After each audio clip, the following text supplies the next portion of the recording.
the butterfly stretch. Now I'm going to show you a couple of variations of this, so make sure to watch all the way through.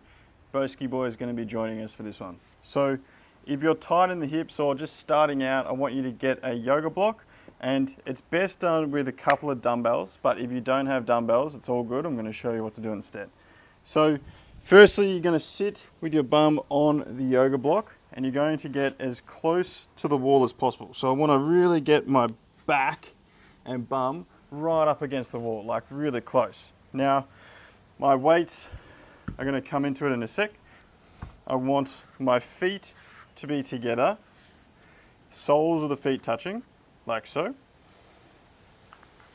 And there's a little bit of a gap between my hips and my heels. So they're not right up against you, but they're pretty close, okay? Now this is where the weights come in. So you're going to get one weight, chuck it on your knee, the other weight on top of your knee. I've got 10 kilos here. 10 kilos is a good place to start. Now it's best to put your hands on top so you can't cheat and do any of the lifting.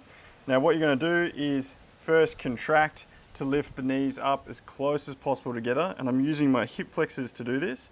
And then I relax and let the weights take my legs down. And here I really try and find my most open stretch position.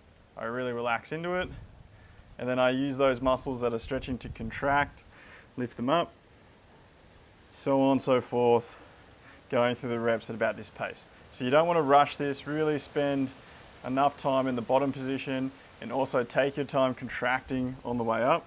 You want to feel those groin muscles doing a lot of work, okay? Now let's say you don't have weights, you'd be in the same position, but you're just using your hands. So I push down nice and firm, and you imagine about 10 kilos worth of pressure. Obviously you can't like get that accurately, but about that. And then as you're lifting up, you're resisting with your arms, so your legs are actually doing some work.